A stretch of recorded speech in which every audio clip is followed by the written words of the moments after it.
Musical Service of the Canadian Broadcasting Corporation presents The Rum Runners, a comedy series written by author Norman Creighton about the rum goings-on in Canada's maritime provinces during the bad or good old days of Prohibition, depending on how you look at it. The hero, or arch-villain of the series, again, depending on your viewpoint, is Inspector John McMulloch of the Revenue Department, whose vital task is to stamp out drinking, and the smugglers who made a business and profit out of encouraging a wee dram at literally any cost. Now, here is the case of the swoosh with Inspector McMulloch. I'd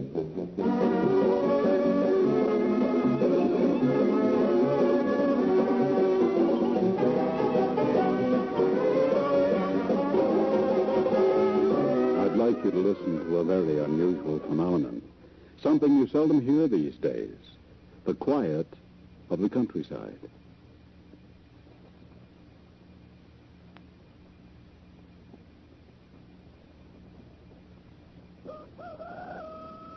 Isn't that nice?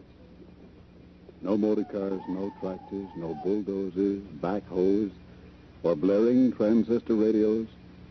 Just life as nature placed it on this earth. How beautiful it is, really. Especially when you find it in such an enchanting place as Prince Edward Island. And you know, back in the 20s, when I was chasing the Rum Runners, all these noises we've grown accustomed to were largely unknown.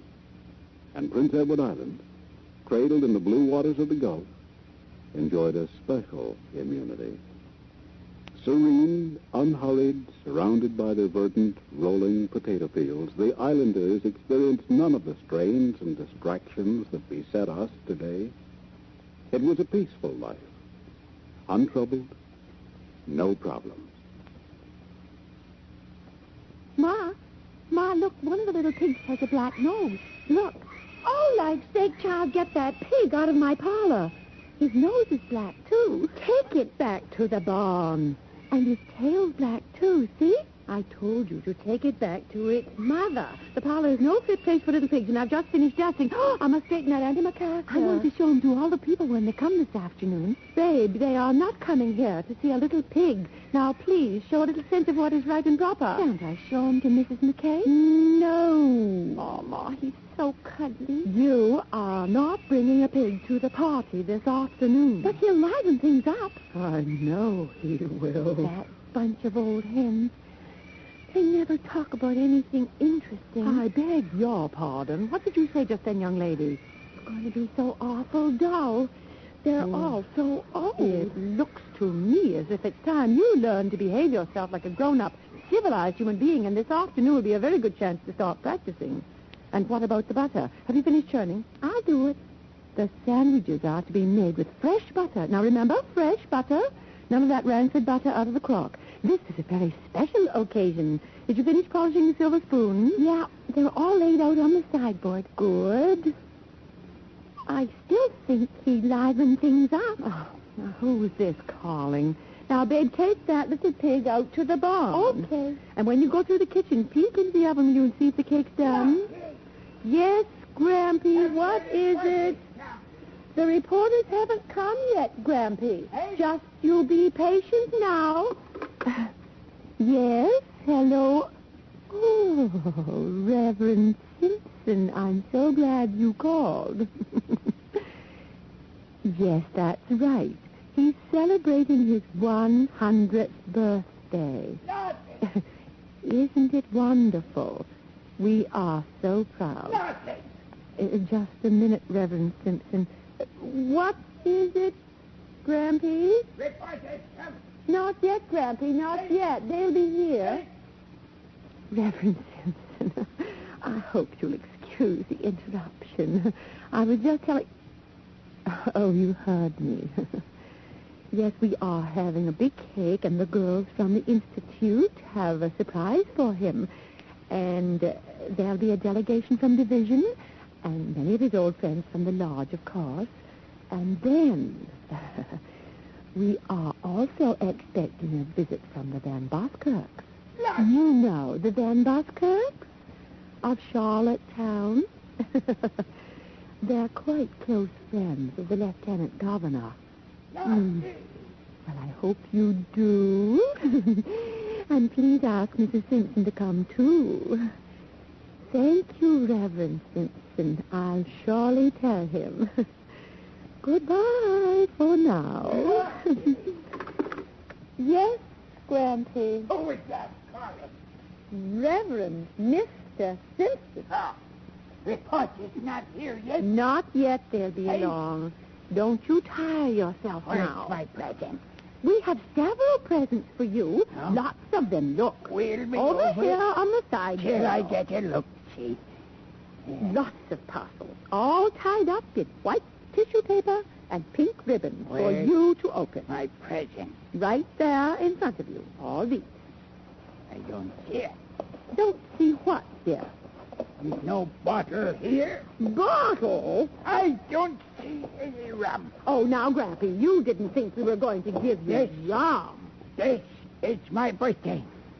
I am 100 years old. I know you are, dear. And we're said- very proud. You said today I could have anything I wanted for supper. Yes. Well, I want some rum. Oh, but Grampy, we can't let you have rum. Why not? Because... Don't you think a man deserves something for getting to be 100? Of course, dear, I've but... come through some pretty hard yes, times. I know. remember. No, you don't know. Yes, You don't know anything about it. Yes, well, The now... way I've had to get down and scratch gravel when I was young. you're you on that wouldn't again. believe we were so poor when I was growing. Now, Grampy, look at this Hi, parcel. Jane. Open this You one. have no idea. Yes, well, we were the poorest people in the whole look at county. this parcel, You Grampy. don't know anything about hard times. Oh, In our home, it was poverty on top of poverty. yes, well, now, Grampy, please, let's talk about Potatoes. something else. That's what we had to live on all one winter. Nothing but potatoes and beans. Oh, Grampy, when the company gets Now there and this then, afternoon, I maybe wish a you salt wouldn't herring. talk about how Not you were often, just once in a while. Oh, what I've gone through to get to be 100. And now you won't let me have a drink. You don't want that old rum. I do, It'll I do, only I do. make you sick. It will not. It will not. It's not good for you. And besides, it's not legal. you- we can't buy you You any could rum. get me a bottle if you It wanted would be to. breaking the law. We The have law. prohibition You've in been this country. telling No me one's allowed that to drink. For the past 10 Well, years. it's the truth. Every birthday, you wouldn't give me anything on my 98th birthday. Oh. Or my 99th birthday. What's the good of getting to be 100 if you can't have What's a going on little here? wee What's the drink? matter, You Grumpy? won't give me a drink. Oh, I'll get you a drink, Gramp. Would you like me to bring the bucket in from the well? No. You can drink it right out of a dipper. You're just as bad as say it. I'm not going to talk to you. I'm going back to my room, and I won't come out neither. What's this all about? Oh, he wants some rum, and he's not getting it. Oh, dear. A little rum wouldn't hurt him. Otis, I'll not have it. I'm just not going to have it. If your grandfather gets to drinking, he'll ruin everything. I know how he prattles on once he's had a drink. I can hear him talking to those reporters about having to subsist on potatoes and beans. Well, that's true, Lottie. Now, don't you start him. And, Otis, for goodness sake, change your clothes. That pair of overalls looks like old boots. I can't come to the party till after I've fed the cow. Oh, is that someone coming into the yard? Well, there's no one there. Oh, it's not the Van Buskirk. No, it isn't the Van Buskirks, dear. And what if it is? They're only people. Otis, now promise to be nice to them when they come, please. The Van Buskirks are a lot more than just people. They're our past report to something like social recognition. They're friends of the lieutenant governor. Suppose they are. Now listen, I've worked hard for this. You don't know how long it's taken me to get somewhere here on the island. 30 years, ever since I came here as a bride from Moncton, New Brunswick, and I'm still not accepted as an islander. You married me, dear. Isn't that being accepted? There's only one way I can prove that I'm socially accepted. And that is being invited to attend one of those soirees at Government House. And this time, I'm going to make it. I don't want your grandfather drinking, not one drop. Today I'm going to get somewhere socially on this island, and don't you go and spoil everything.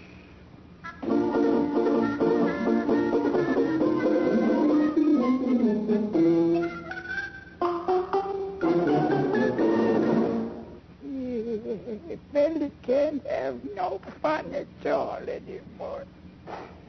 Get little boy going for you. What's that? Here? Yeah. Oh, is that you, babe? Why are you sitting here in your room like this all by yourself? No, Why aren't you out looking at your presents? 'cause I'm staying in here. Mm-hmm. Look, I got you something. What? One of Twinkie's kittens. Here, I'll put him in your lap. Then you can stroke him. How many she have this time?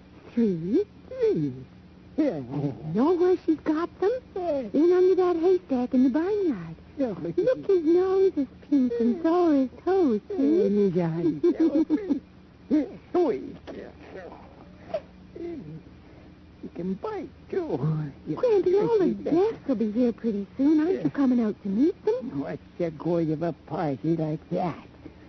Hey, lots of old roasters drinking tea. That's no party. Guess it will be kind of dull. Your mother.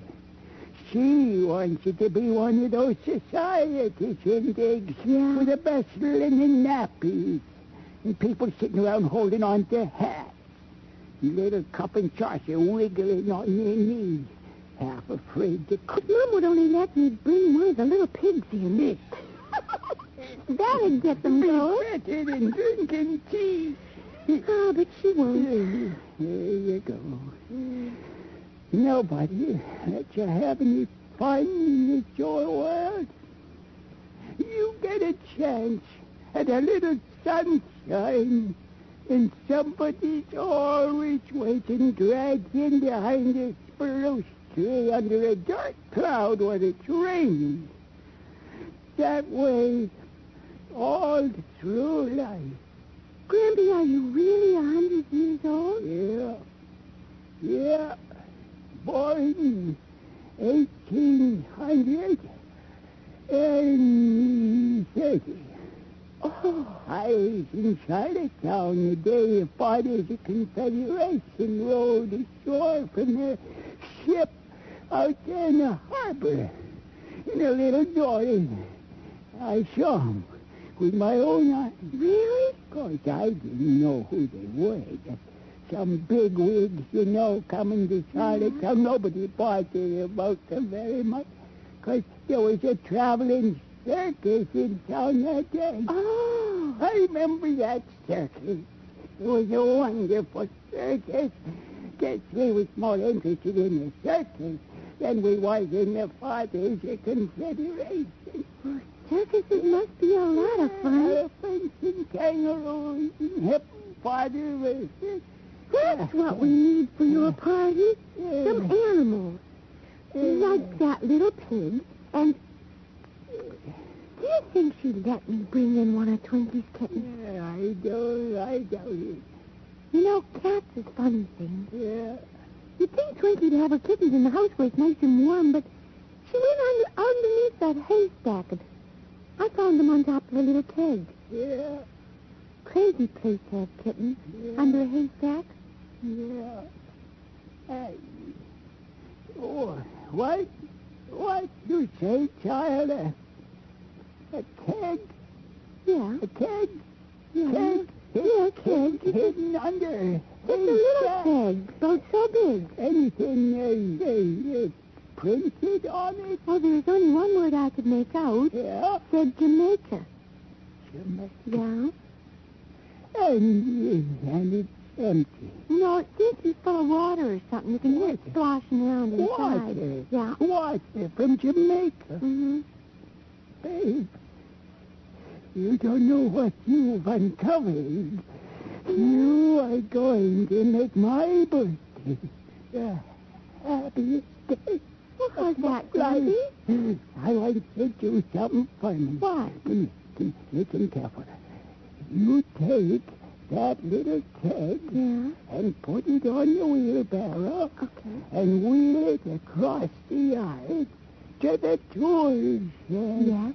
And get a hammer and see if you can drive in the bung. And then get some of that water that's inside there and bring some of it into me. All right. But don't let your mother see it. Oh, no, I won't. It's just a secret between the two of us. Yeah. That's a little birthday secret. And nobody else knows anything about it but I.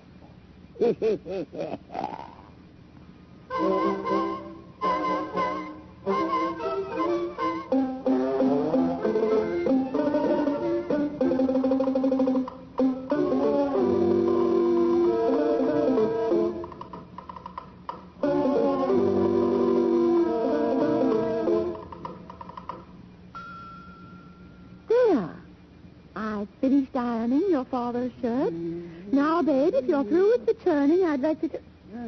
Babe? Where's she gone to? You down the cellar? Whereabouts has that child gone to? Grampy, have you seen Babe around? Yes. Well, she brought Kitten in to show me just now. Oh? I think she took it back to its mother. She hasn't taken the butter off.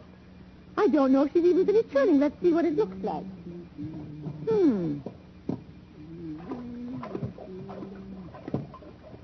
It hasn't quite come yet. Anything I can do to help? No. Don't tire yourself, I'm all Randy. right. Feeling real chipper today. Now, that's lots more like my birthday, No boy. need go looking for Babe. I can do it at turn. Well, you are Yeah. feeling good Let today. me just wheel myself in next to turn here. I sure got muscle in this old arm of mine, you know. Oh, that's a good boy.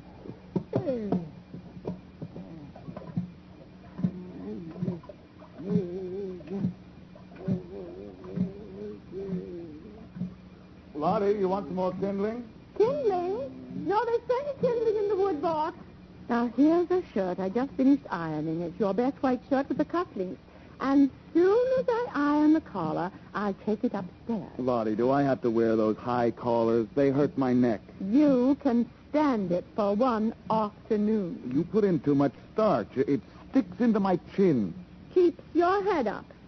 If we're ever to get into society, you'll just have to get used to wearing a starched collar.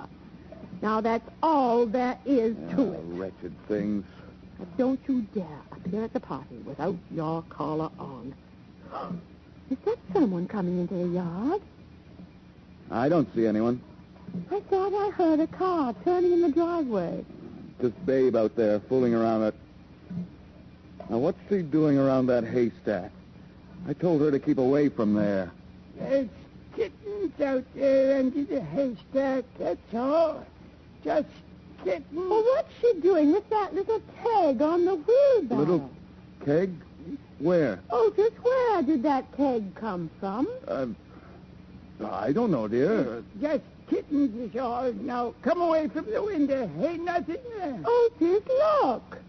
Look who's driven into the yard. A man in some sort of uniform. Is that a policeman?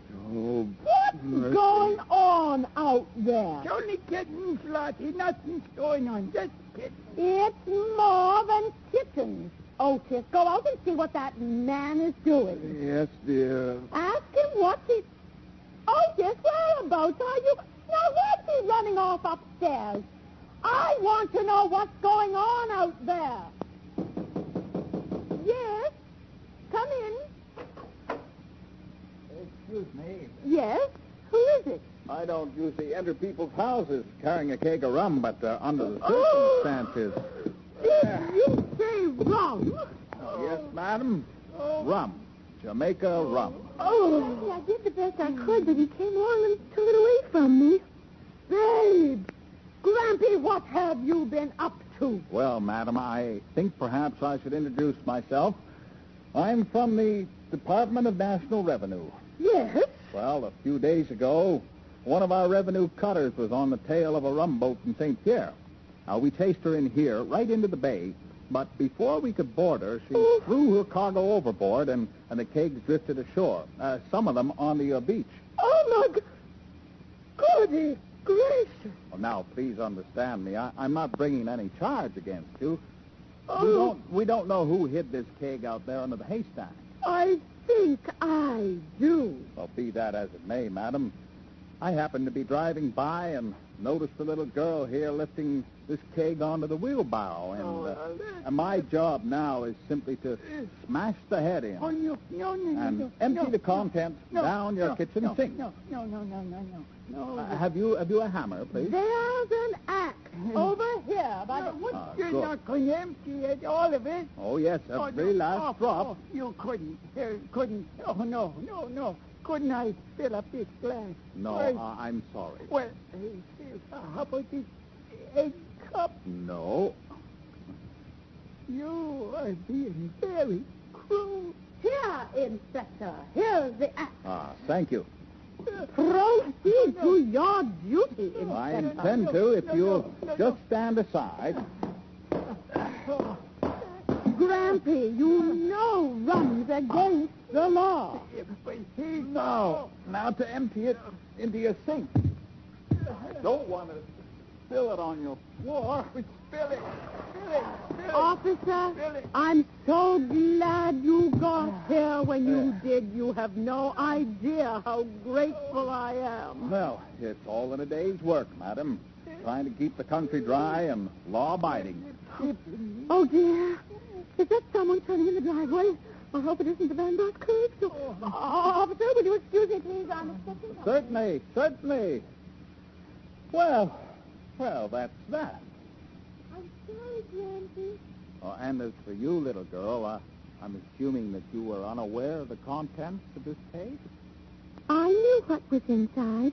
You did? It's water from Jamaica. Water? Now, who told you that?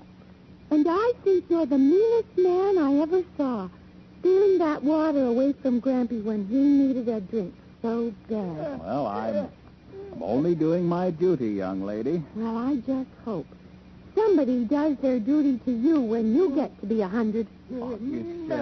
Is your grandfather 100 years old? This is his birthday. Oh. My birthday. 100 years old. Well, a very happy birthday to you, sir. Boy, you've been a big help, you and your axe. Well, now, you must understand, I'm only carrying out government orders. I didn't realize 100 years old. Good rum down the Heaven. kitchen sink. Yes, well, I am leaving you the empty cage. Not a good that is. Well, now, did you ever hear tell of swoosh? Swoosh. Yes, swoosh. What's that supposed to be? Well, it's the past participle of swish. Now, you ask your Grampy if he knows what it is. Well, now I must be going. A happy birthday to you, sir. Yes. A very happy birthday to you, and may you have many more. Grampy? Yeah. Grampy, did you ever hear tell of... Always Swoosh? somebody waiting to spoil the fun. Do you know what swoosh is? Hey, Swoosh has something to do with swish. swoosh. Of course. What? Good.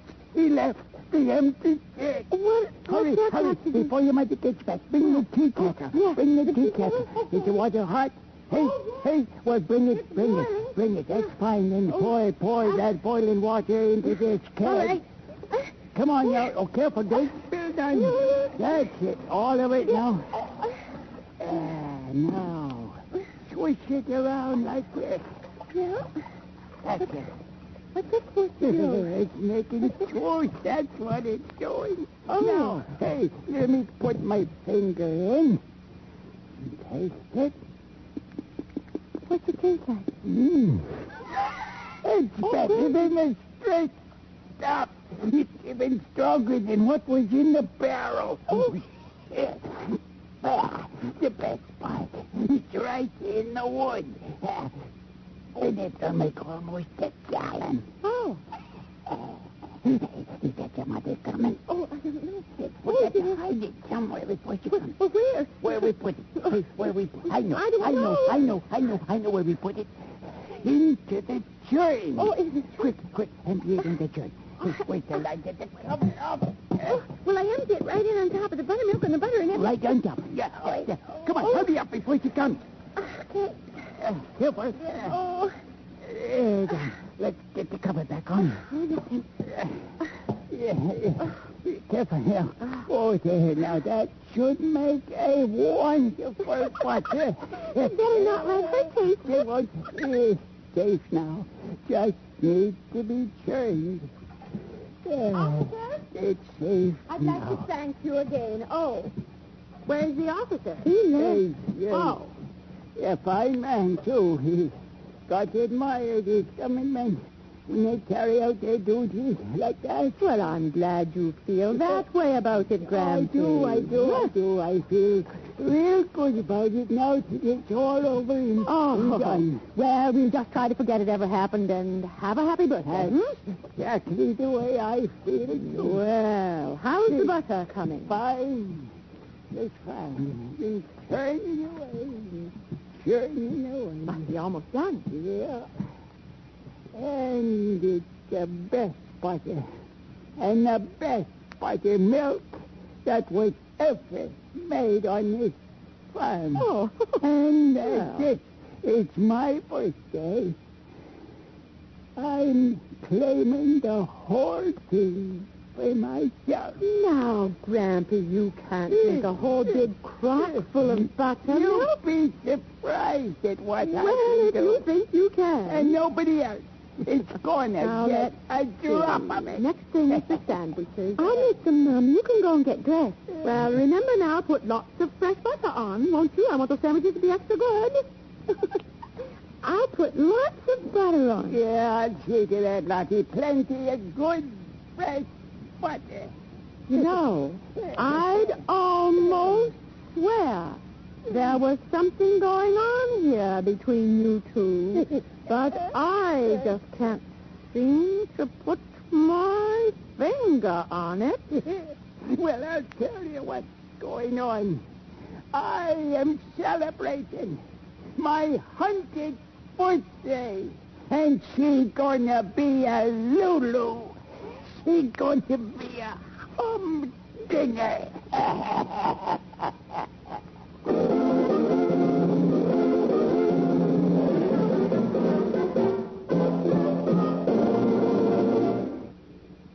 That was The Case of the Swoosh, another episode in the series The Rum Runners, written by Norman Creighton. Inspector McMulloch was played by Bill Fulton, who also played Grampy. Flora Montgomery played both Lottie and her daughter, Babe. Otis was played by Ron Hastings, and the second revenue man by Bruce Armstrong.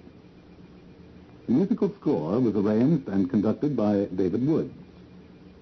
The Rum Runners comedy series was directed for the Canadian Broadcasting Corporation by Peter Donkin and produced by Alan Yates of the CBC International Service in Montreal.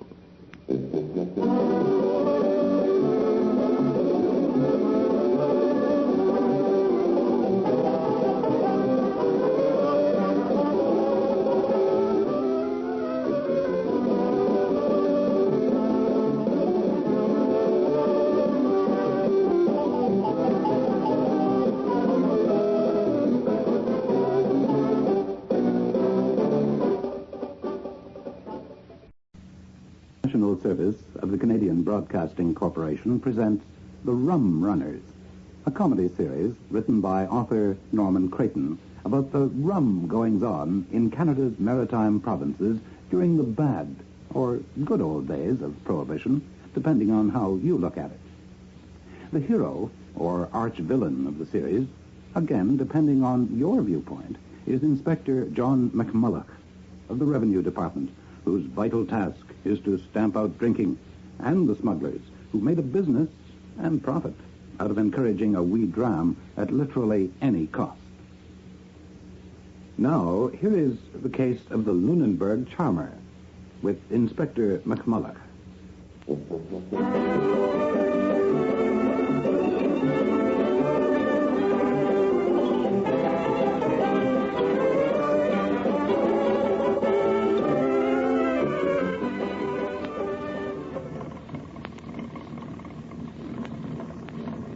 Lunenburg, Nova Scotia. And the sound you're listening to? That's a spinning wheel. The kind our great-grandmothers used to occupy their spare time. Not too many of these old spinning wheels left, except in museums. They belong to an age when the women folk believed in keeping busy. And throughout all the Maritimes, there was no place where the women kept any busier than in Lunenburg County.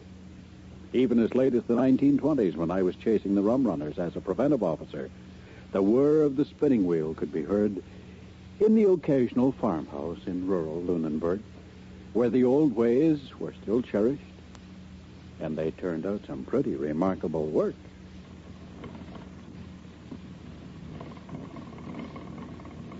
Is it finished? Not yet. Not yet? Not quite. Granny, can't you hurry up? Don't rush me. Now, which way was it? Oh, yes, this strand doubles back under. Granny, here. she's coming up the road. I think I see her coming up the road. Get me off first. Now, which strand crosses?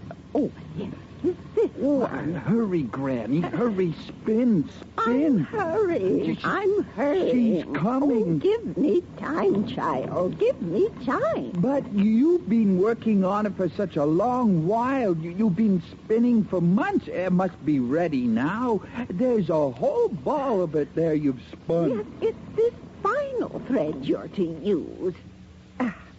There. Now, Lemon, listen to me. This thread carries a very special charm. Oh, I wonder if I have it right. Now, let me see. Yes. Now, I've got it. There. Now, that's it. Is it finished? Yes, it's the magic thread. Are you quite sure it's the magic Quite thread? sure. Here, now, you take it. Now what'll I do with it? Don't get nervous, you ninny. I won't. Now, be masterful. Lemmick, remember this. You come of old Hanoverian stock, and we Lunenburgers expect our men to be master of the house. But do you think it'll cure her? Of course it'll cure her. I've been charming all my life. Are you questioning my power? No, I didn't mean that, Granny. I just meant, well, I hope it works, that's all. Well, now, don't let her see it. Oh, no. And when she isn't looking, Yes? you tie the magic thread around that long braid of flaxen hair that hangs down her back. Yes? And then Yes? you will be boss of the house. No, I wish I'd known about this when we first got married. Well, she wasn't so bad then. It's just during this past 6 months she's been putting the pants on while you were out there fishing on the Grand Banks. And I've had to live with her. You didn't. It's me that's had to put up with her ordering me around and setting my spinning wheel over here beside the window where I'm in a draft and liable to catch a cold. And upsetting my bottles of tansy tea and powdered toadworts. Now, how can I get any charming done with her running things? Let me see now. First, I'll get her to look out the window Yes? And then when she has her back turned to me, I'll take her long braided pigtail and tie the magic thread around. Right. Yes. Granny, I don't think I can tie it on. Here, you do it. Oh, don't lose your nerve, man. But if she catches me doing it, Brady cat. Haven't you any spunk at all? Are you going to let that wife of yours run your house and run you? But... Show some spirit, man. Assert yourself, for goodness sake. Yes, I'll try. I see you got back from town, wife. I got back from town. I generally do, don't I? Yes, dear. Yes, of course. Why are you both looking at me like that? Lamech, what's that you're holding behind your back? Holding behind my... nothing. Well, nothing. what is it? It's nothing, dear. It's really nothing. Hold your hands out till I see. Oh, it's just a little piece of thread, that's all. Just a piece of thread. Give it to me and I'll sew on that button that's off your overall. No, Verna. I don't want the button sewn on, please. Why not? Well, I'd rather just go without the button and keep the thread. Where'd you get that thread? It's just a little bit of thread, Verna. Granny spun it for me. It's nothing. Oh, you nincompoop. Oh, do something. I'm trying. What's been going on here while I was away? Granny, you've been thinking up some more of those crazy old cures. Crazy. They've been curing people in Lunenburg ever since we came over from Germany in 1753, and they're just as good today as they ever were, Miss Impertinence. Well, I've cured more people with my charming. Well, will you give me a good salt herring and a few live toads, and I'll cure most anything. You're not going to. Mrs. Swinema has that child over there suffering from whooping cough, and you're you on that won't again. let me do a thing for it. Well, I could cure that child. Just pass it under the legs of a donkey. That's all I have to do, and you won't let me. Just put it right out of your head. We've got enough of that old-time stuff. There, Lemmy, that's what she's been going on while you were away at sea. She wouldn't let me gather any live toads. Oh, Lemmy, do something. Do you have to just stand there? Verna, please, I have a surprise for you. A surprise? For me? Yes. Well, I have a surprise for you, too, Lemech. Well, let me give you my surprise first. Just turn around, dear. Please. Turn around? That's right. Turn around and look out the window. Why? Well, I just want you to look out the window and see what a pretty view we have. Oh, Lemech, I know what the view is. Oh, Verna, please. Now look out the window. Oh, all right.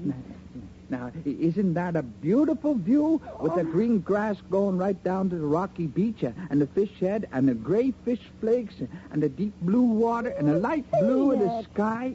Oh, how do you unfasten this kerchief? You want me to take off my kerchief, do you?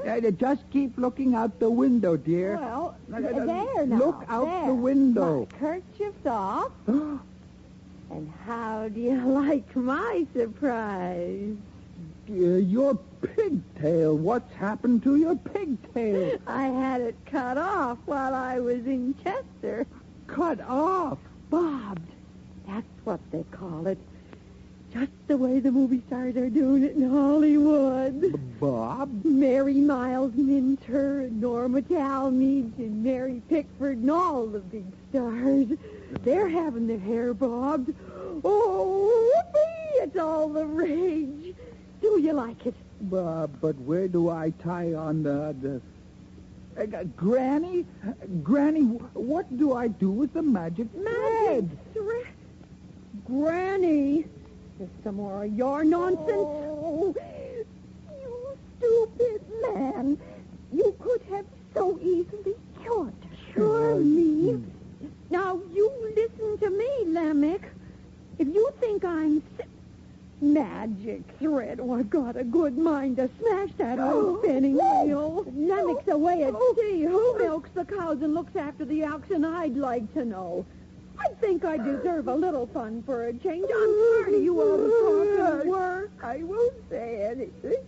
I won't say a word. I won't say a word. There's nobody around here. Nobody listens to me anymore. Now look what you've done. Well, it's true. All she can think about is work.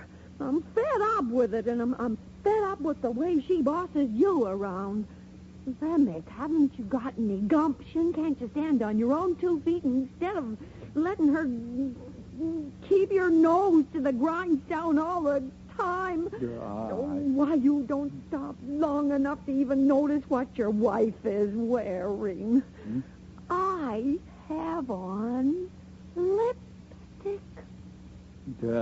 Lipstick? Whereabouts? Oh, I give up. Maybe when I put on my new bathing suit, you'll begin to take notice. You didn't buy a bathing suit. I bought a bathing suit. But you have a bathing suit, the one Granny made for you. She spun the yarn and knit it and everything. I know she did, and I hate it. Well, what's wrong with Wait it? till you see the one I bought, and then you'll know this is the Mac Senate bathing suit special. There. What do you think of that? You're not going to wear this. I most certainly am. Not in public, not down to the beach. Mm-hmm. But Verna, what if Mr. Swinnemer should see I you? hope he does. I'm going to do a little sunbathing on the fish plate. Oh, no, you can't do that. Can't I? Who's going to stop me? Now, Verna, please, be reasonable. Or perhaps I'll lie off on the grass alongside our mailbox. Do you think I could stop traffic? You wouldn't go out by the road. And I'm going to put up a sign, spinning wheel for sale. Maybe some of those Americans will come along in their big cars and be fool enough to buy it. Not Granny spinning wheel? Yes. Either it goes or I go.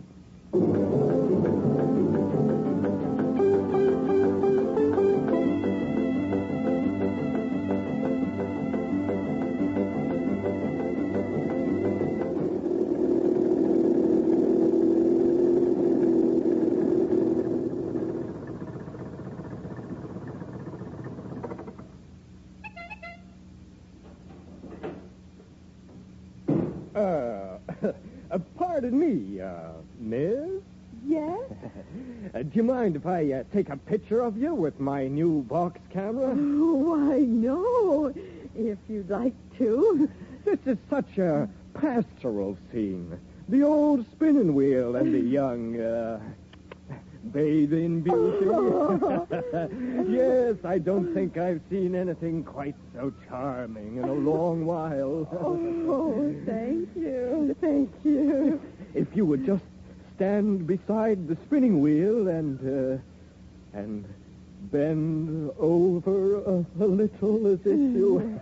Oh, yes, that's very good. Oh, that's a most attractive pose. Now, a smile, please. Oh, that's it. Now keep smiling. Wait till I get the shutter ready. These box cameras are quite complicated to operate. You have to get it in focus. Am I in focus? Yes. Now, just a minute. Oh, excuse me. What is that delicate aroma I detect in the air? Aroma? Why, it smells like newly baked bread hot out of the pan. Granny's baking some barley bread. Barley bread? I'm still smiling. Is she in the kitchen? Who? This Granny you speak of. There she is. You can see her through the kitchen window. Oh, what a magnificent fragrance. Is she alone? have to smile. Are you going to take my picture? But later, perhaps. But right now, I'd like to get a picture of Granny and those loaves of freshly baked barley bread. Oh, with an entrancing fragrance. Oh, hey, listen. Oh, I like that.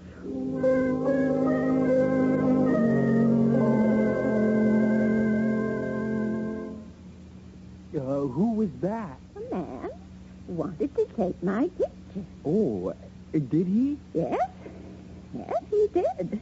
Did he take Verna's picture? No, he didn't. Oh, thank goodness. He could have been from the newspaper. Imagine if her picture appeared in the Bridgewater Bulletin as my wife in a one-piece bathing suit. Granny, are you sure he didn't take her picture? If you were so anxious about it, why didn't you go out and do something instead of skulking around in back of the fish shed? I was just watching to see if anyone else was watching. Well, of course they were watching. Mr. Swinham has been at the kitchen window all morning, and Andy cried a wheelbarrow load of fish just gawking at her. The mailman almost ran over our prize goose. All because she's out there lolling off on the grass. Now, Lennox, if you had any backbone at all, you'd go out there and yank her in by the hair of her head. I couldn't. She's had it bobbed. Well, then you'd pick her up bodily and carry her into the house, and my spinning wheel along with her. Oh, how do you expect me to do any more charming around here without a spinning wheel? And there's a lot of charming needs to be done, believe me, right here in this house. And you, Lennox, are the first one I'm going to start on. Well, what's the matter with me? What's the matter with you? Well, Lennox, you don't know how to be a husband. You know, I don't blame Verna for carrying on like this. If she's got out of hand, it's your fault, Lennox. You can't even tell her to make you a second piece of toast without getting down on your knees. Sometimes I wonder what's happening to the old Nuremberg blood. It's getting pretty thin. Yes, I'll have to do some charming on you, I can see that. What did you have in mind, Granny? Well, for men like you, I rather favor a live toad placed in your bed at midnight on the dark of the moon. Oh, no, Granny, please. That makes them hot. No toads, not in bed. You need drastic medicine, Lennox. But not the toad treatment, Granny. A little tansy tea, yes, but no live toads, but please. Oh, answer the door. Suppose it's that man again. Maybe he wants my picture alongside of her in her baby. Well, where are you? Where are you? Oh, are you slipping out the back door? Lennox, come back here. Yes? Come in. Do you mind if I step in for a minute? Well, no. Are you after my picture, too? Well, unfortunately, I don't have my camera with me. But you would make a very lovely picture. Oh, well. Surrounded by all those loaves of bread fresh from the oven by the look of them. Well, yes. I make a batch of barley bread about once a week. Barley bread. They say it's very good for you. Oh, yes. Barley bread has been the mainstay of us people here in Lunenburg for centuries. It's one of the best medicines there is. Barley bread and my charming is what's kept this neighborhood so healthy. Is that so? Now, Mrs. Allen up the road is 92, and she still does her chores. You don't say. And Andy Krause is getting on for 100. Well, I guess you must be Granny. I've heard about you. Yes, well, they come from quite a ways around to see me for, liver growth and broken ribs and whatnot. You had a visit this afternoon, I understand, from a man traveling through in a car. Yes. He had a camera, and he took my picture. Did you happen to notice if he had an anchor tattooed on the back of his hand? An anchor? Yes, I believe he did. Rather flashily dressed, was he? Well, he looked very nice, and he spoke like such a gentleman. He asked if he could take my picture, and then I gave him a loaf of bread. Oh, poor fellow. He's having rather a hard time, you know. He's one of those rum runners, and the police don't seem to like what he's doing. You know what he's been doing. Well, handling rum, I suppose. Yes. Well, it's very good, you know, rum. Mr. Krause drinks it all the time. Now, Granny, just a minute. Before you start informing on any of your neighbors, I must warn you that I represent the law. And these people are breaking the law. Mr. Krause? Oh, but that's ridiculous. He wouldn't hurt a flea. All he does is take a little nip of rum every night before he goes to bed. Now, please, Granny, don't tell me any more about your neighbors. I realize they're perfectly innocent. Well, I should think so. What's wrong with taking a little nip of rum before going to bed? Well, it's the law. That's all I can tell you. You're not supposed to do it. But I always thought it was very good for cough, cold, asthma, bronchitis, Yes, cramp, I earache, I know. indigestion, Perhaps it is, falling but hair, sore throat, what? possibly so, Granny, but we have a law nowadays, you know. It's called prohibition. Oh? Well, they have so many laws.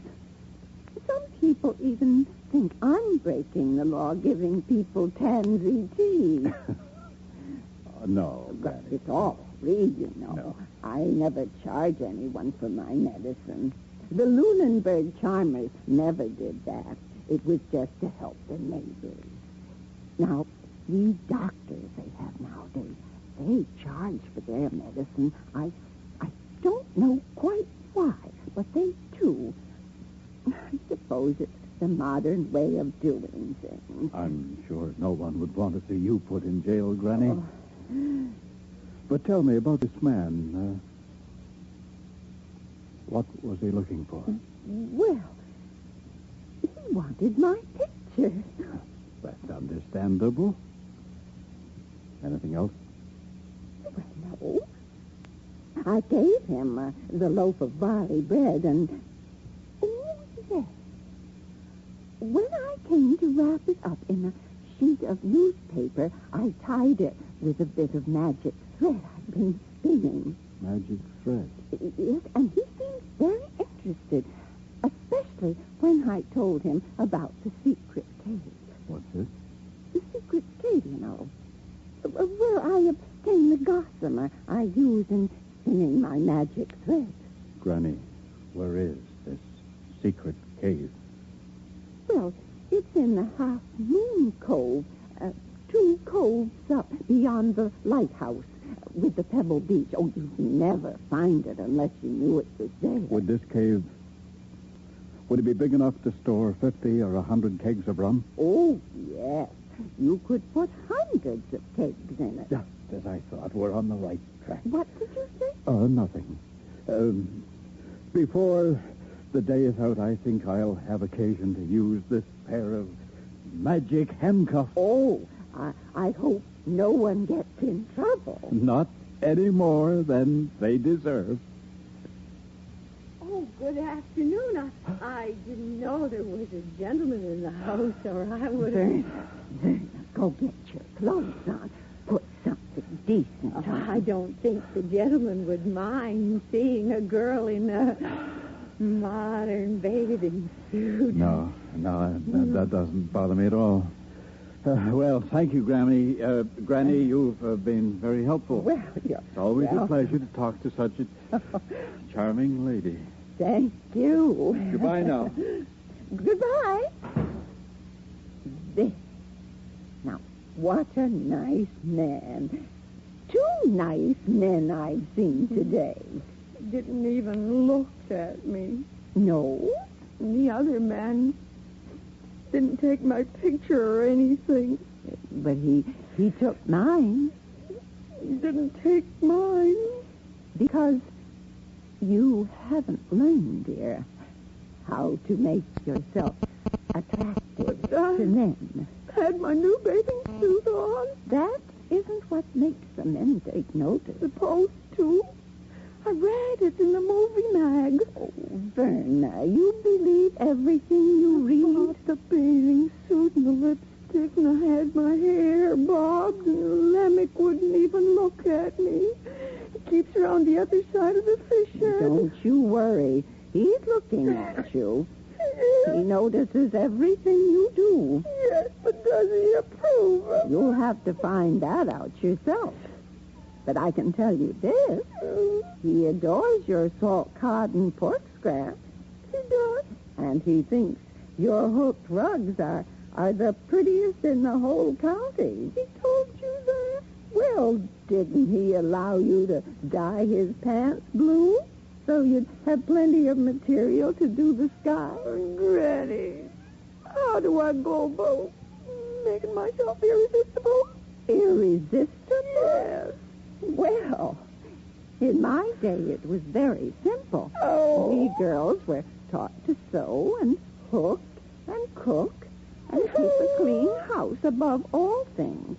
And be helpful to the husband whom we all expected to get.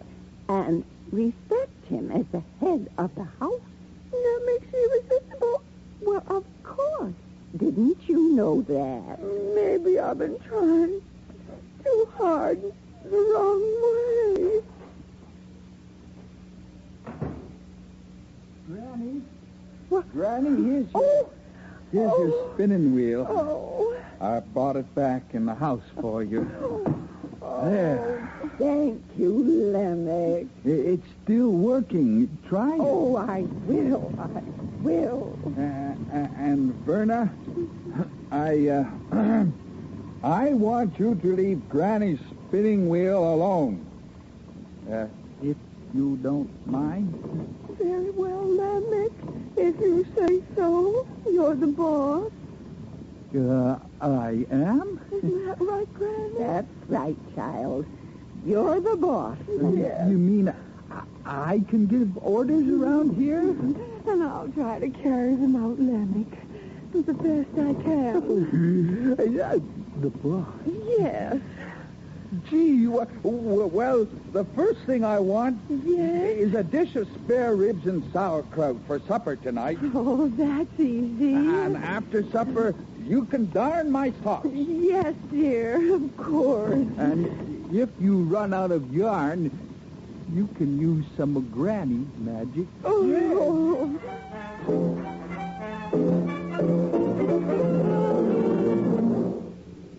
That was the case of the Lunenburg Charmer, another episode in the series The Rum Runners, written by Norman Creighton. Inspector McMulloch was played by Bill Fulton, Granny by Miriam Bell, Lemick by Bruce Armstrong, Verna by Flora Montgomery, and the Gentleman Visitor by Donald Myers. The musical score was arranged and conducted by David Woods. The Rum Runners comedy series was directed for the Canadian Broadcasting Corporation by Peter Duncan and produced by Alan Yates of the CBC International Service in Montreal.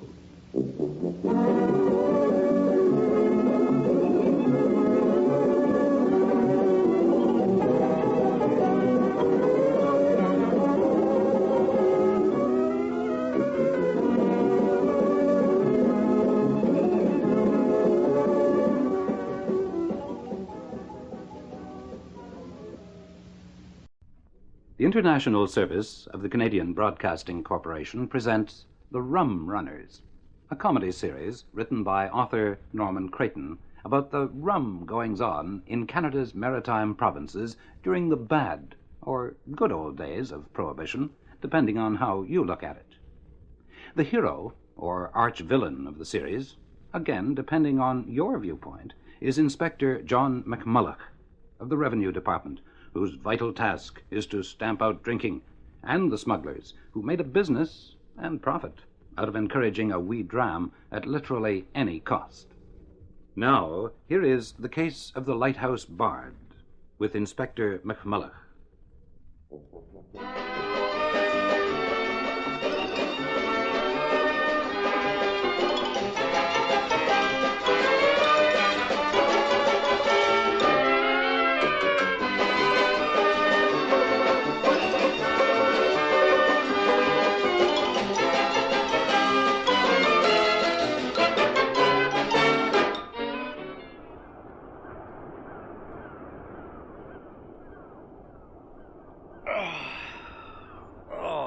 On the beach. What could be pleasanter?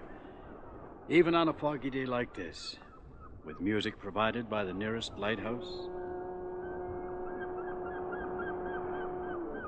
You can't see it, the lighthouse. The fog's too thick. But it's over there, near Pictou. Oh, I'd better explain where we are. This is on the north shore of Nova Scotia, in Pictou County. There's a town of Pictou, you know, and Pictou County. But all you have to do is ask the first person you come to if their name is Henderson, or Ross, or McKay, or Fraser. And if they say it is, with a hint of a Highland lilt, then you'll know you're in Pictou. Very simple, really. And I'll tell you something else. These lighthouse keepers in Pictou County are men of pretty independent mind. Almost as independent as they were in their grandfather's time, when I patrolled these beaches, watching for the Rum Runners. Take the man who used to keep the lighthouse over yonder, for instance. Duncan McGregor. Now, there was a man who knew his own mind. As independent as they came.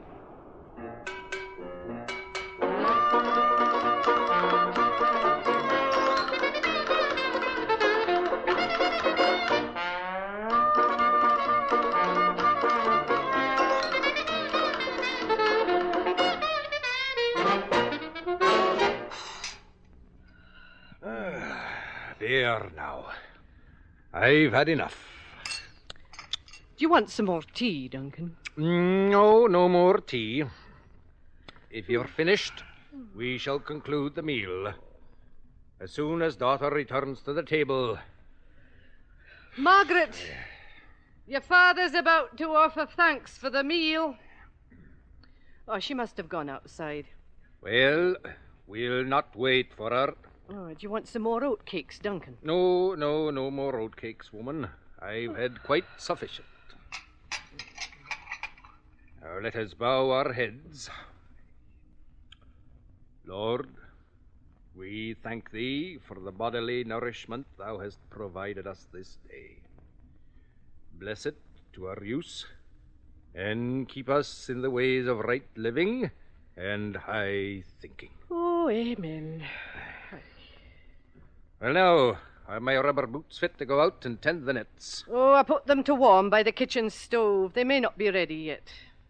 In that case, there's time to enjoy a few verses of poetry. Hand me the volume from the sideboard, if you please, and let us improve our minds. Oh, the cover needs to be sewn on again. I thank you. Now, what shall it be? The Briggs of Air? Oh, Duncan, if you don't mind, I think I'll go out in the kitchen and clean up the dishes. The dishes? Are they that important? Oh, we can hear you out there, Dad, while we go on working. We can hear you. Very well. Now, let me see. Something to stir the mind and uplift the spirit. Oh, I'll just gather these dishes up. Oh, and I'll take them out to the kitchen. Now, you just go on reading, Dad. We can hear you out here. daughter and I, we can hear Is you. there for honest poverty that hangs his head? Is he and all going that? on at that poetry again, Coward Mum? slave, Aye, we he's pass reading him by. Burns. We dare be poor for all that. Oh, now, you mustn't For all criticise that your father. And all that. Reading Our poetry is toils one of his main obscure pleasures and all in that. life. But he doesn't have to read them out Rank is the loud. forgiveness I know, stamp. child, but he likes The us to man's hear the them goat too. for all that. Oh, it's that one about poverty again. Why does he always have to be reading about poverty? Oh, hush now, stop your pounding. Your father'll hear you. What though unseemly fare we Willie grind, Morrison came to the where door a hobby minute grey and ago. all Oh, did he now? And when he heard Their Dad fruits asking you and to get the leaves book, their he wine, took to his and heels. the Look! land for all that. Look out there, he's pedaling all down the road in his bicycle like old Clootie was after him. Oh, I wouldn't The believe honest Burns man, could do that to a where man. Last time Willie was King of here, men for all that. Dad kept him up till after 11 o'clock reading the Quarter Saturday night. Aye, I know, child. It makes it difficult for you, I know. You see None of young the Bertie boys will call come the out here to Lord, the lighthouse. struts and stares They and all won't that. even see me home from the Oh, dance. worship at his word. He's He's always innocent waiting for all up that. with that book of For all poetry. that, Aye, and but all your that. father means well, His child. ribbon, star and all Sometimes that. I wonder A whatever's man going to of become of me. independent mind. I keep He weaving looks and and weaving laughs at and my all that. loom and putting it away in my hook chest and making pillowcases, and what's the good of it all? No, wait, no. Now, I've got an idea. Look, there's something here in the paper. Don't see any chance of getting a husband if Dad keeps on reading poetry. No, Then just let us a pray moment, that lass. come it No, may. no. Now, here As it come is, it will for all in the that. Pictou Advocate. Perhaps I should go down to Boston and get a job as a Here nurse. the degree and all Now, that. listen to this. Maybe All that down there and I all could that. find someone I could Coming talk yet to for all without that. poetry going on all the time. Now, listen to this advertisement. In stock, the marvel of the age, the newest invention, the radio. Music, conversation, in your own home. Price installed $59.95. I'm getting That on man for to 19. man, The the girl world can't o'er. wait Shall forever. brothers be for all Margaret, that. if we took all your weaving and all your pillowcases and went into town and sold them, maybe, do you think we could get $59.95? I don't know. Well, now, if we could, then you could buy a radio. What's the good of a radio? Well, no, I've got a feeling the young men might prefer listening to the radio than listening to Robert Burns. A radio? I wonder what they sound like. Well, now, let's go in town, lass, and find out, shall we?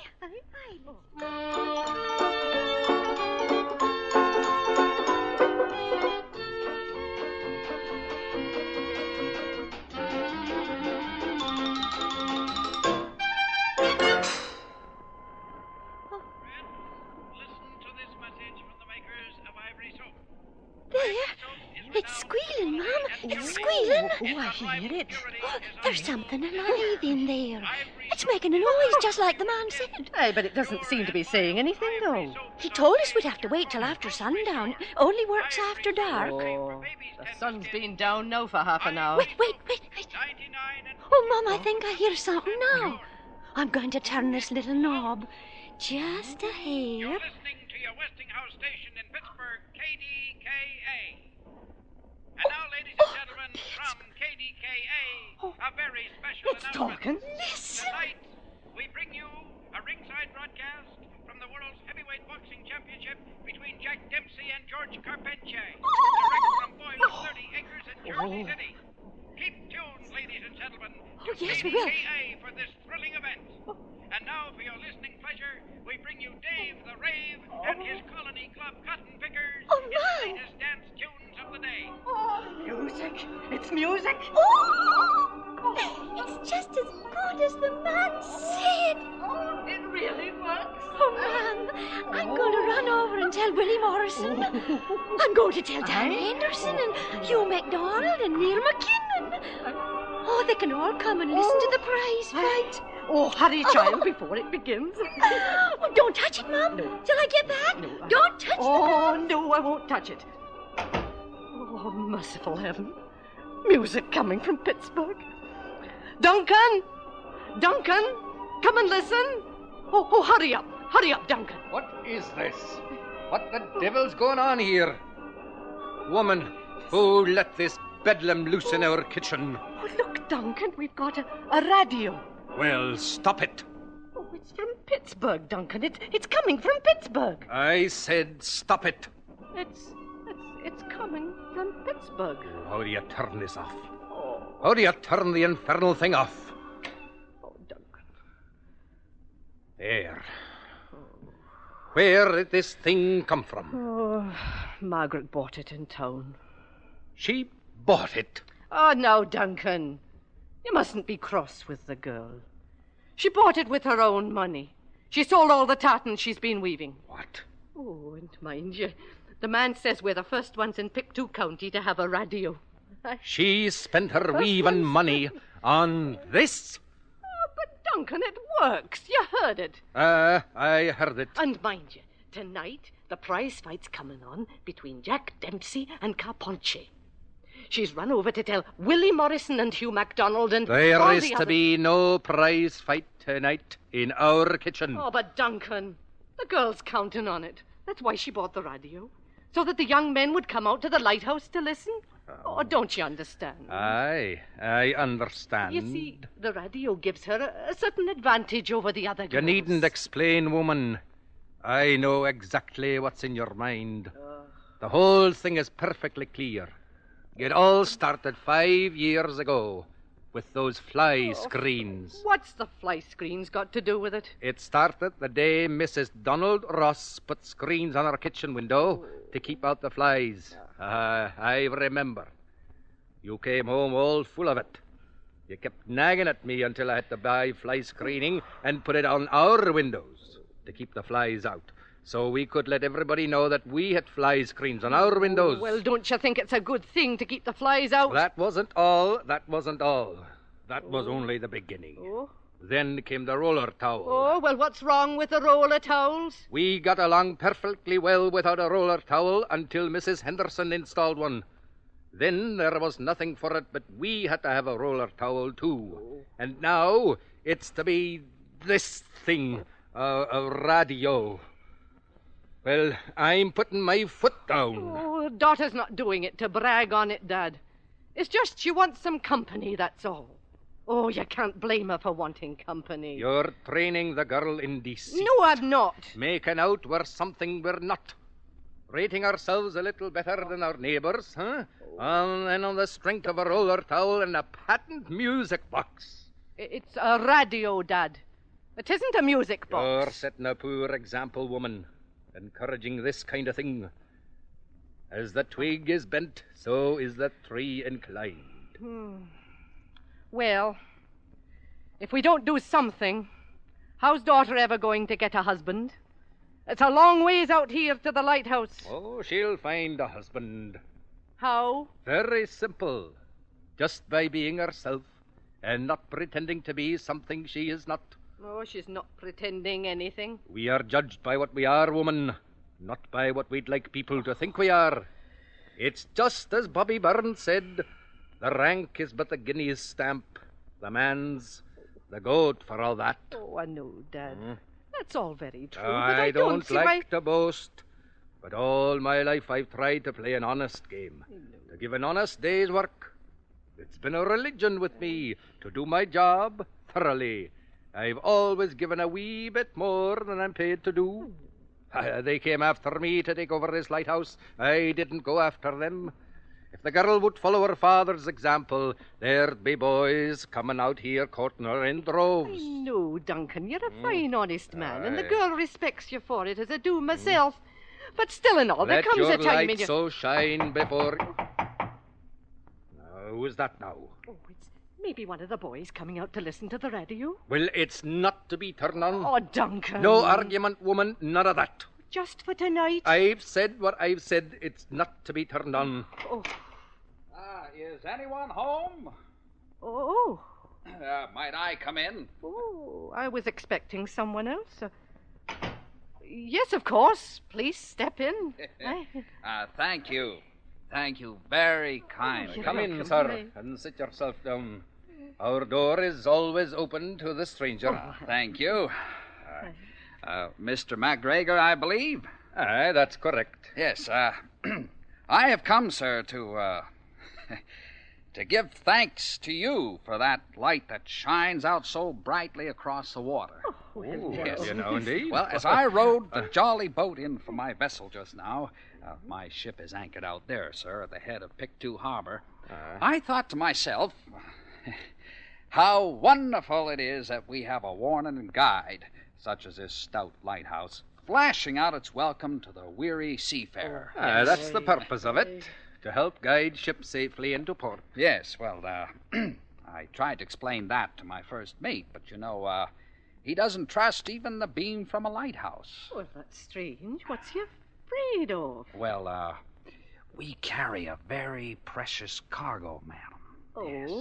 You see, things made of glass, and filled with rare products, yes, from the West Indies, from the French islands of St. Pierre and Miquelon. Oh, like perfumes?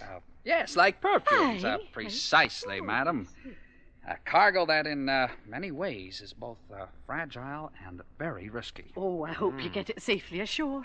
Yes, so do I. Just keep watching for the fixed light in the tower of the custom house, and keep us in the range, and you'll clear the channel. Would it be possible, Mr. MacGregor, for you to give a little extra warning? Why, how would I do that? Well, my first mate is such a timid man. You see, I promised him some sort of sign from the shore that, that the coast was clear, so to speak. Well, I don't know just what I could do beyond what I'm doing now. Well, suppose you started your foghorn going, huh? Foghorn? Yes. But there's no fog out tonight. Well, exactly. You see, in that way, he'd know it was a signal now, wouldn't he? Well, yes, I suppose he would. I've never heard of putting the foghorn on a clear night like this. Well, if it's a help to navigation, I'm certainly willing to do my part, Captain. Well, I knew I could depend on you, Mr. MacGregor. Well, I've heard of this famous Pictou hospitality. Yes, sir. Ottawa has a reason to be proud of you, sir. A lighthouse keeper who serves beyond the call of duty. It's like I tell my daughter and my wife here. A man should always be ready to go the extra mile. A man should always be ready to go the extra mile. Aye. Oh, very wise indeed, sir. I'll remember that. Well, thanks to you, sir, we'll have a head start.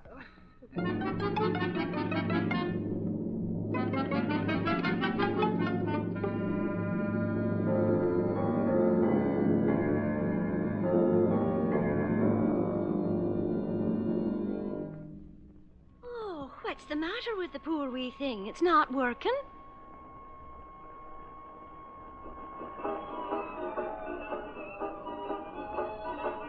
Oh, there it is. It's gone again. It's gone again, Mom.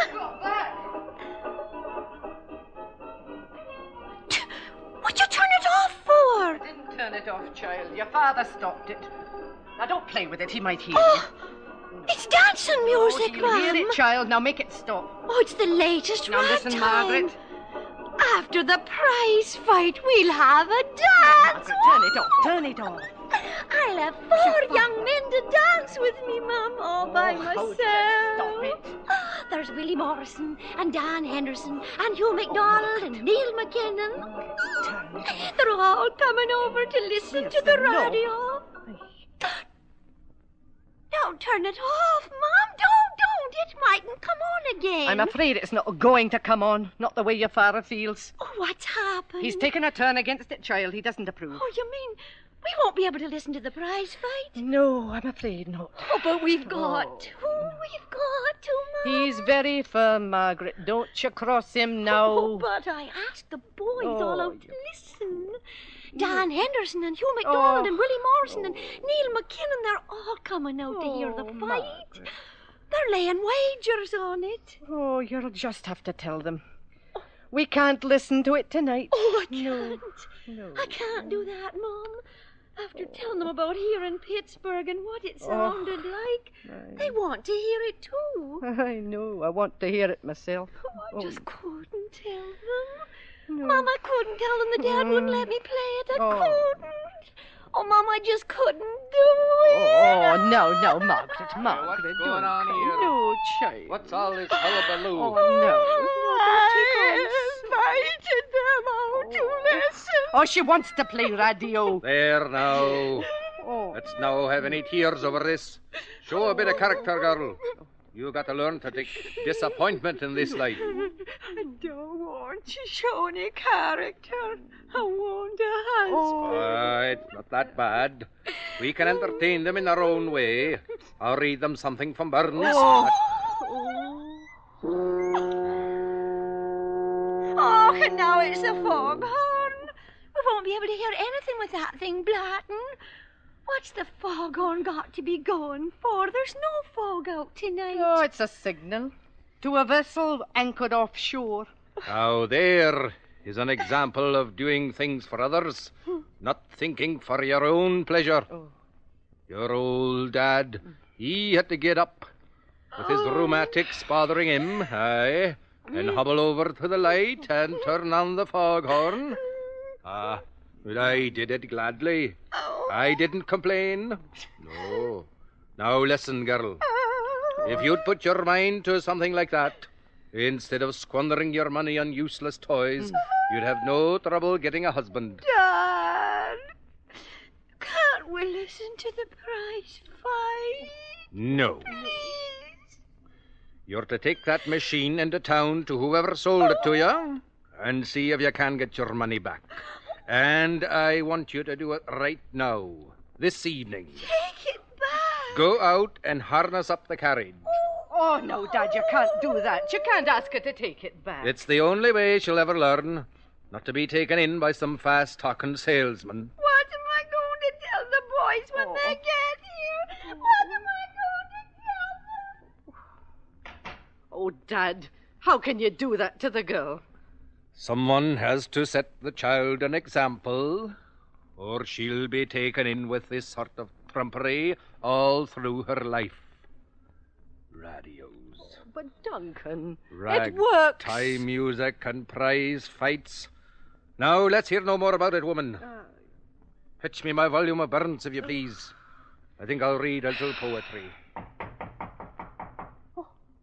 That must be one of the boys. Oh, tell them there's to be no prize fighting tonight. Yes? Does Mr. McGregor live here?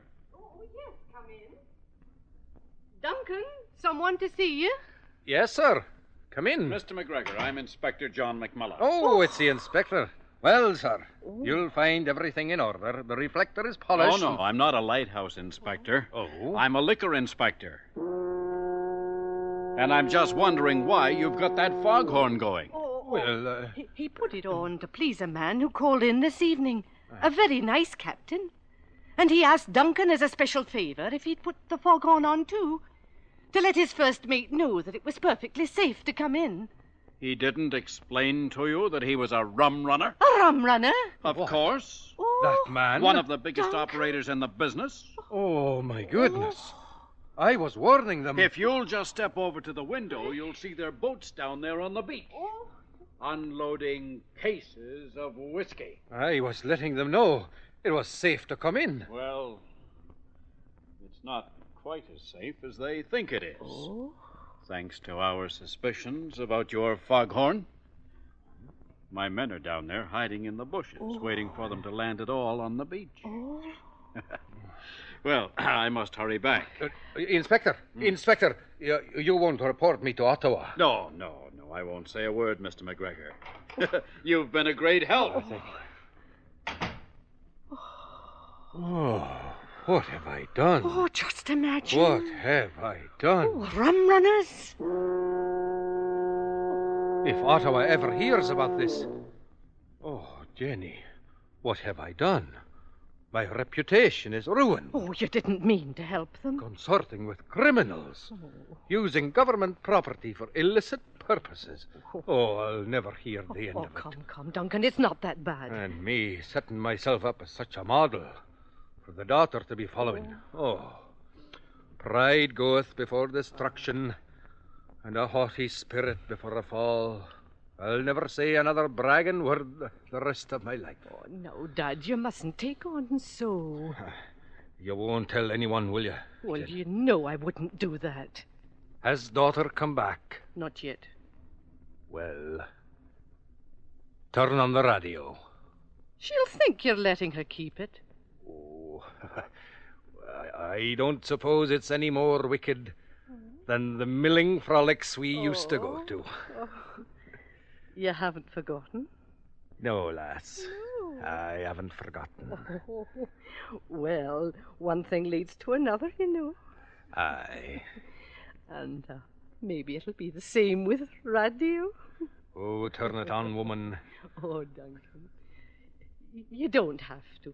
I said turn it on. You really want me to? Hurry, woman, hurry. I want to hear who's winning. Oh. Jack Dempsey or Carpentier. Oh.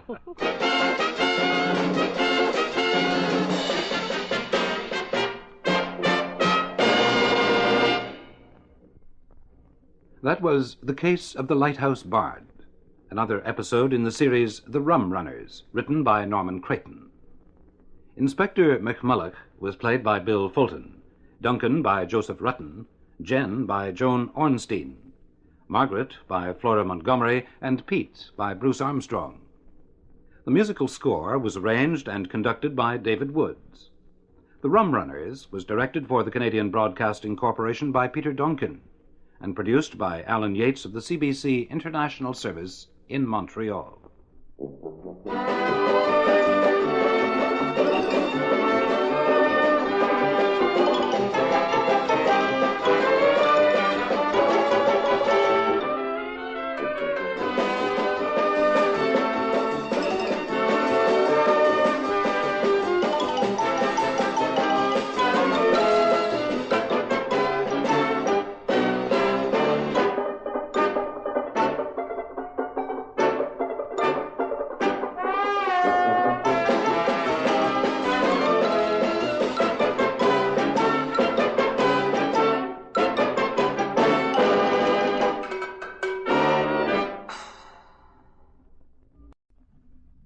The International Service of the Canadian Broadcasting Corporation presents The Rum Runners, a comedy series written by author Norman Creighton about the rum goings-on in Canada's maritime provinces during the bad or good old days of Prohibition, depending on how you look at it.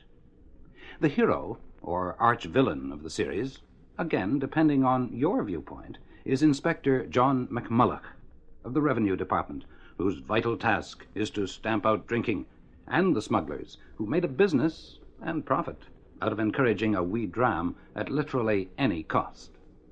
Now, here is the case of Jenny's Well, with Inspector John McMulloch and his bungling assistant, George.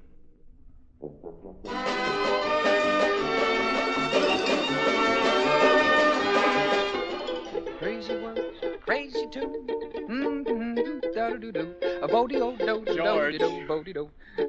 George, put that away. Hey, I'm getting on to this thing. I don't want you playing that thing while we're out here on duty. Hey, Chief, did you ever hear this one? What'll we do on Saturday night when the town goes dry? What we're going to do is see that it stays dry. Now, kindly remember that you're a preventive officer in the service of His Majesty King George V. Hey, now listen to this one, Chief. Smart little feller who stocked up a cellar that's getting a beautiful girl. Oh, stop that, George, will you please? Oh, Chief. Now, Chief, just a weeny bit more to limber up my fingers. Oh, boy. Hey, wait till I start doing some serenading next Saturday night. You cannot make a shimmy, shake on tea. Give me that thing. Come on, now, give it to me. No. Give it to me. Just a minute. Now, no more of this nonsense, huh? We're here in St. John, New Brunswick, to do a job. The job of enforcing the laws prohibiting the use of alcoholic beverages. And if you keep singing these highly inappropriate songs... I was just trying to pass the time. Oh, George, I don't think you quite realize the seriousness of the work we're doing. It's our job to prevent people from drinking. Now, is that clear? Yes, sir. sometimes I wonder. Chief, it gets awful tiresome here just waiting around. I'd like to nab someone. Hey, why can't we make a raid, eh?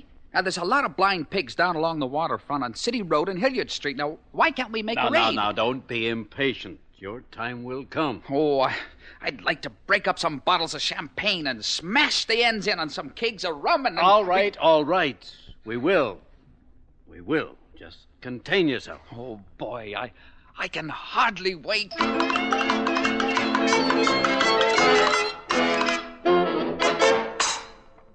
Here's the big box.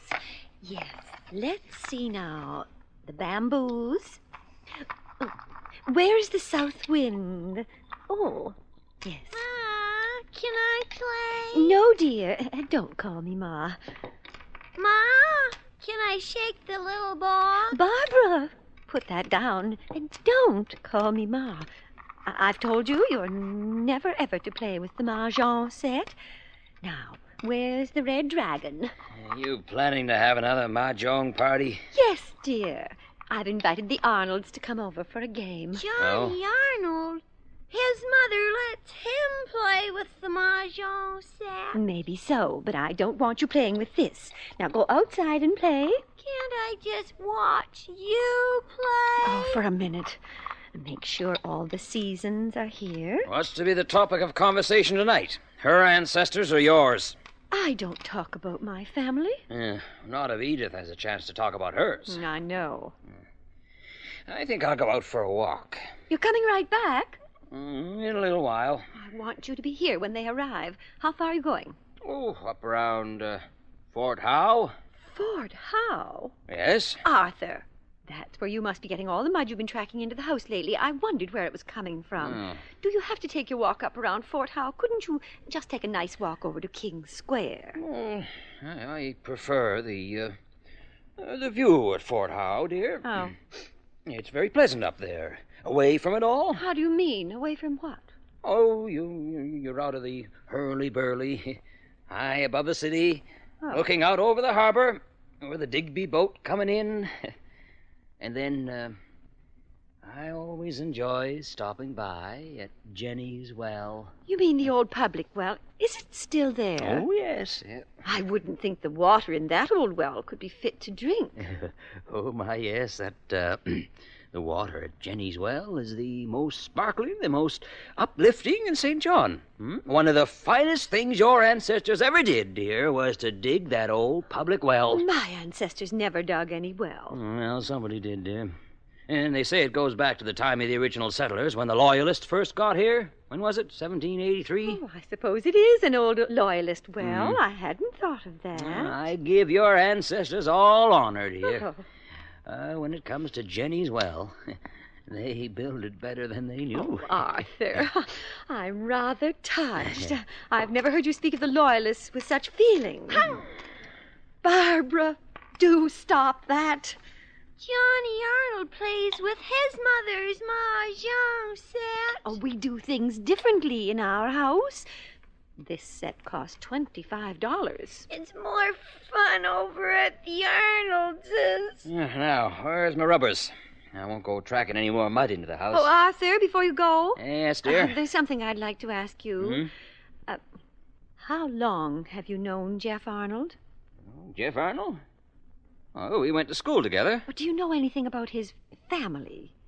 No more than anyone else. They seem very decent people. Why? Oh, I just wondered. Oh, now, Mildred, let's not drag his family into it tonight. Edith's family's enough. Now, let's leave it there. Before they get here, there's something I think I should mention. It's been hinted that Edith would like to see her name proposed the next meeting of the Ladies' Morning Musical Club as our next president. That's the job you've been fishing for, isn't it? What did you say? Never. I just mean to say that you have referred to the matter once or twice, so I sort of gathered you wouldn't object to being president. Well, I'm not saying I'd like to, but I must admit it'd be a little more appropriate for somebody whose family goes back to the beginnings of things. After all, family does count, dear. You know that. Besides, Could I have a bamboo? Keep your little paws off that set. And besides, Arthur, I don't think it'd be quite right to have someone with her name at the head of the Ladies' Morning Musical Club. What's the matter with her name? Arnold. What's wrong with Arnold? Dear, you really aren't very interested in St. John, are you? The heroic quality of so much of its early history. You don't understand. The long, heartbreaking voyage all the way up from New York, up the Bay of Fundy to St. John, their little eggshell vessels tossed about on an angry sea. Yes, The yes, struggle to carve a civilization out of the wilderness. It means very little to you. Oh, I am amazed. Sometimes, Arthur, I think that you have no sense of roots. Oh, all right. I have no sense of roots. Now, what's all this got to do with Edith being married to Jeff Arnold? Well, dear, if you knew anything about the history of St. John, you would know that Benedict Arnold was among its first settlers. All right.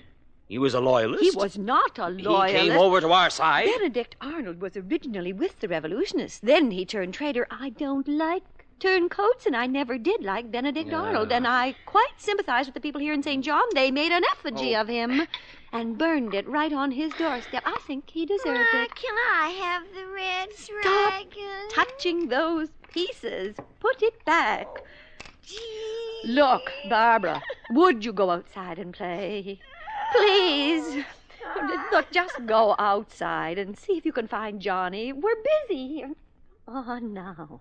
Well, I don't know. It's all beyond me. Arthur. Suppose her name is Arnold.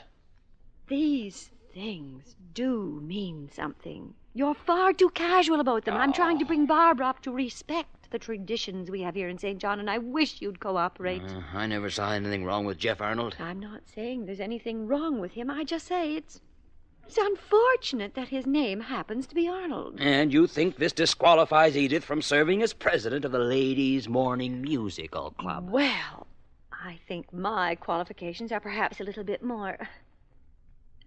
Arthur, I wonder if you would do something for me after they get here. What? Well, when you lay out the things on the card table... Yes? You know that big sheet of paper with the rules, how to play Mahjong? Yes, Well, I was thinking, it doesn't look unlike that big sheet of paper I have my family tree written out on. Yeah.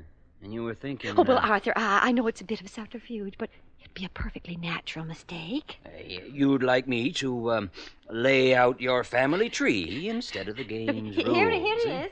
Here's the family tree. Now, look, when we start to play, you see, you could just unpack the set and then lay out the family tree on the table, sort of like this, and then say, oh, this isn't part of the set. This is the family tree. I mean, sometimes Edith gets a little under my skin, the way she goes on about her family and that old table of hers and the old mahogany sideboard. I'd just like her to know that my people were among the first to arrive in St. John. Is there anything wrong in that? No, dear, no, nothing at all. But does it really matter? Well, it matters a great deal.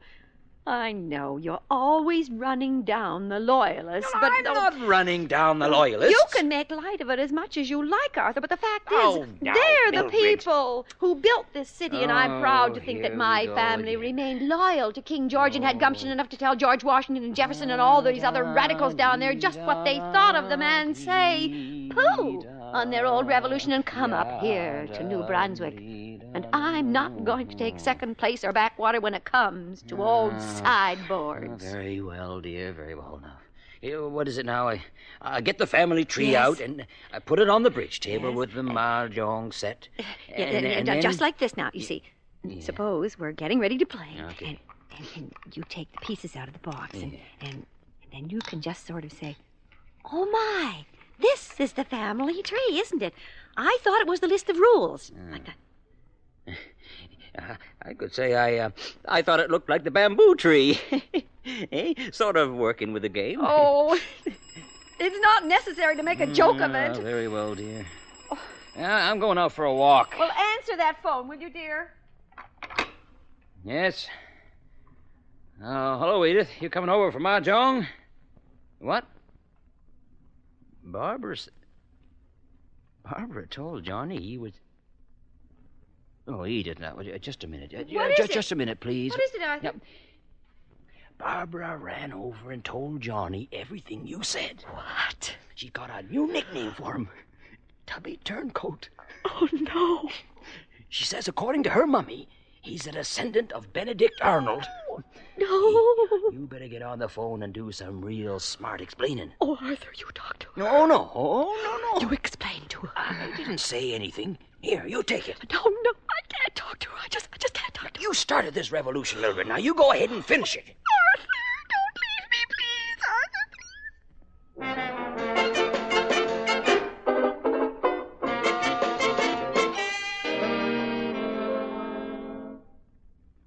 Jeff, listen, I'm very sorry about all this. Mildred sent me over to apologize. Apologize? We want you to know, we want you and Edith to know that...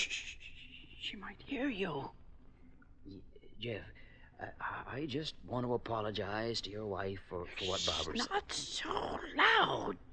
What's all this? See, what do you lead me out into the vestibule for?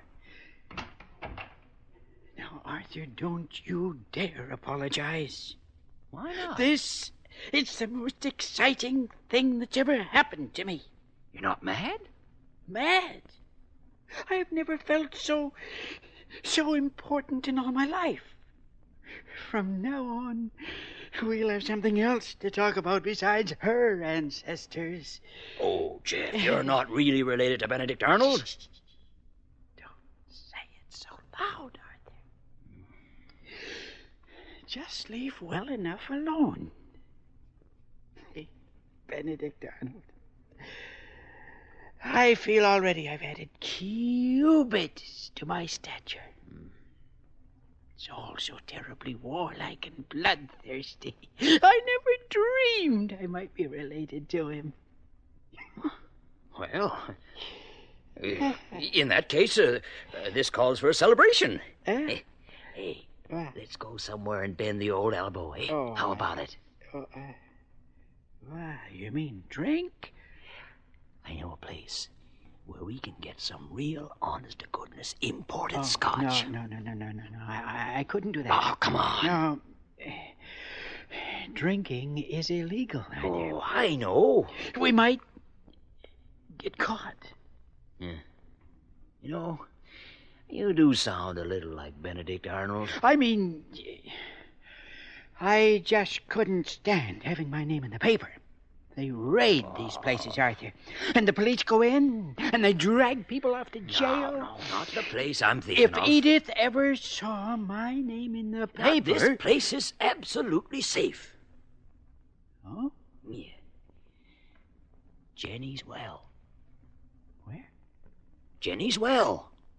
Oh, that old spring where people used to go and get their water. Yeah, it's a perfect blind. Only a few of us are in on it. None of us wanted to get picked up in these speakeasies, so we made an arrangement with a certain party to keep it stocked with some bottles of really good stuff. Yeah? Yeah. He hides it inside the well cover. Oh. Now, very few ever go there now. It's hardly ever used. No one would ever look in a place like Jenny's Well. Come on. How about it? Well... now you're talking. Now you're talking. Suppose it's safe. That boy. Jeff, the police would never think of looking there. Come on, get your hat.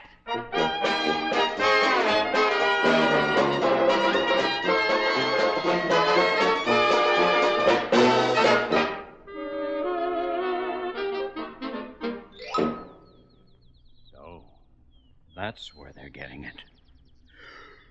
Who would ever have suspected Jenny's Well? Chief, will I run out and nab him? No, let him go. Let him go. Let him go. I want to make sure. We've got to have evidence. We'll get the next one. But we saw him put a bottle I in his want pocket. to make absolutely sure it's liquor. Now, we'll take a look inside the well cover and see what's there. Oh, boy. This is a real raid. Yes. Our patience has finally been rewarded. I can hardly wait. We may get a promotion out of this, George. A promotion? After I send my report into Ottawa, I can see the headlines in the paper. Yes. Society boozers hauled into court. Rum ring broken. At Jenny's well. Just like raiding one of those fancy nightclubs. Yeah, we give no quarter in this game, boy. No, sir. The law is there to be enforced. Yes, sir. Without fear or favor. Let the chips fall where they may. Can I start now, Chief? Can I come out from behind this hawthorn bush? All right, George. Let's go. Oh, boy, my first raid. Take it easy now. Not so fast, George. Let me look in there. I got here first, Chief. Now, let me look inside, please. Oh. Please, let me look inside the well. All right. It's just got to be liquor. It's just got to be liquor.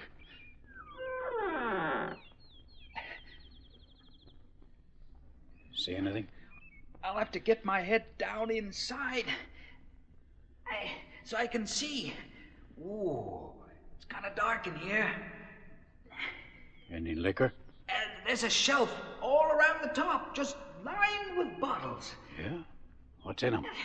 Oh, boy, this is the real thing, Chief. What's in them? We've hit the jackpot. Demerara rum, Scotch whiskey, George? champagne, What are you doing? Burgundy, George, what are you doing? Irish whiskey. Stop that, George!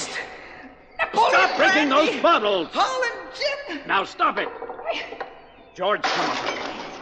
Yeah, here, come on. Come on up out of there. Come on. George! I think I got him, Chief. I think I got them all You to the didn't last bottle. break them all. Yeah, my first You raid. dunderhead. I broke every bottle. You stupid I bonehead! smashed them all, Chief. I You've smashed destroyed them all. the evidence. What did I do wrong, Chief? Where is the evidence? It's down the well. Oh, I could throw you in after it. Well, Chief, won't we get any promotion? No, we will not. Oh, no promotion. You've gone and... Oh, come on. Let's go back to the car. Oh, Chief, there's somebody else coming. Maybe we can arrest them. It's too late now. You've ruined everything. Come on. There's no use hanging around here. I'm sorry, Chief. I was just trying to get that promotion.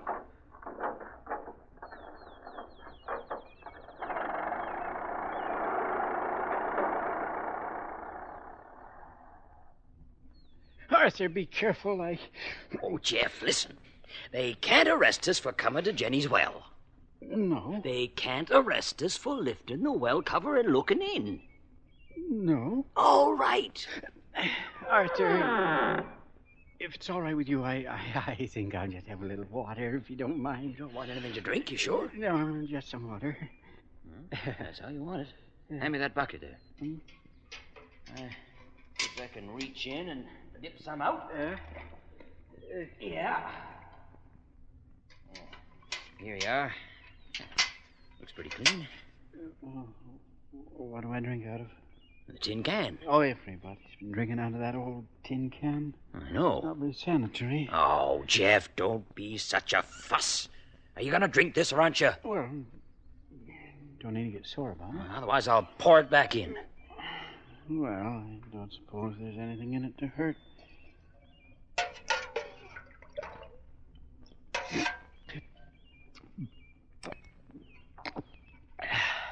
Yeah. You're still alive? Yeah. Yeah, it was pretty good.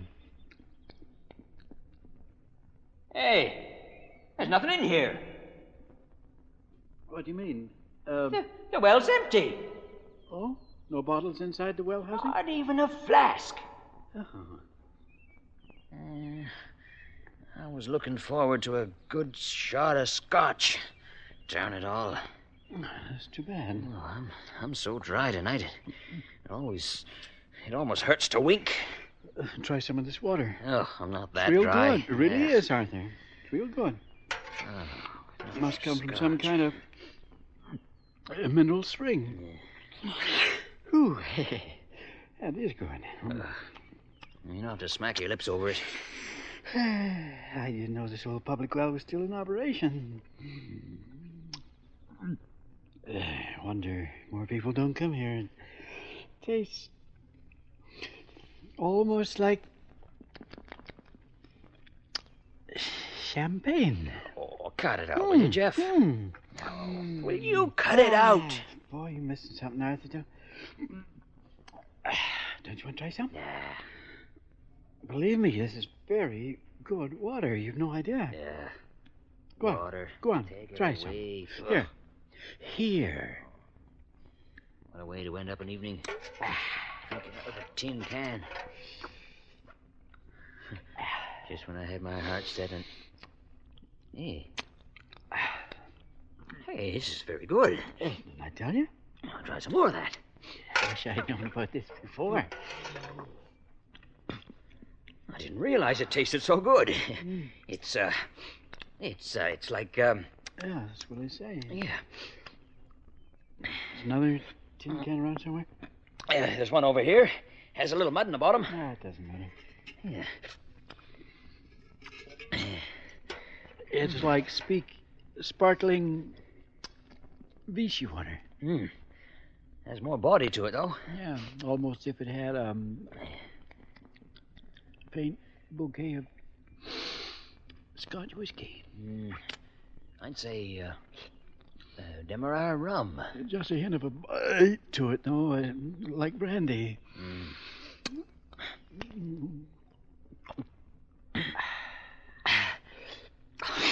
Oh, that's what I call a great water. A truly great water.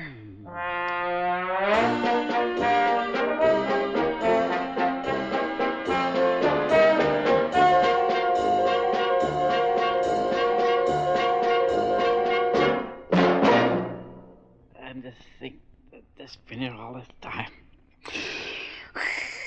Why don't folks come to Bowling Well more often?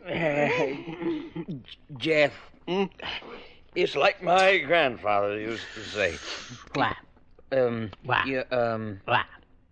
People used to say, people don't appreciate the simple, elemental things in life. That's right.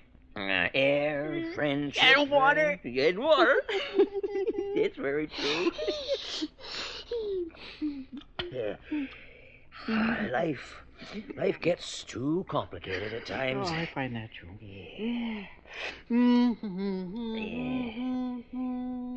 Jeff? Jeff, is that a policeman coming down the street there, or is it, To heck with the police! Who cares about the police? That's how I feel. Whoops. Oh, did I upset your tin can? No, sure. There's plenty more. Ew. Lots of water. You don't worry about upsetting a little water.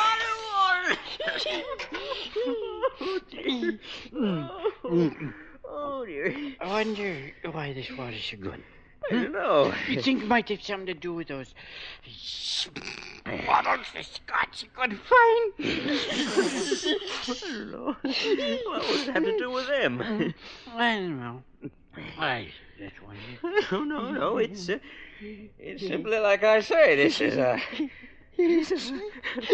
a truly great water. Oh, I agree. 100%. 100 proof.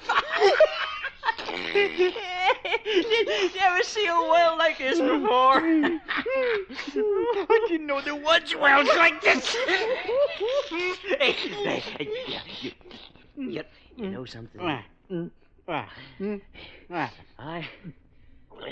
I'm getting fed up with mahjong. Me too. All those crazy seasons. Almost as bad as having to listen to your wife talking about her ancestors.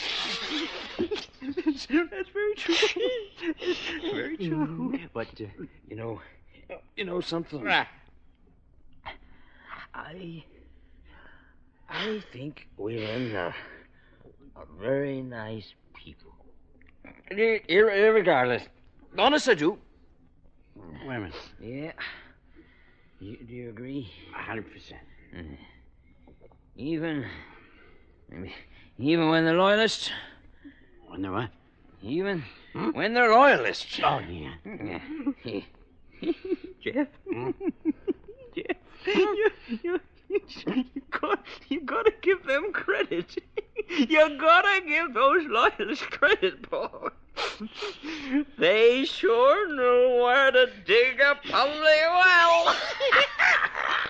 You sure did. Here's Storm.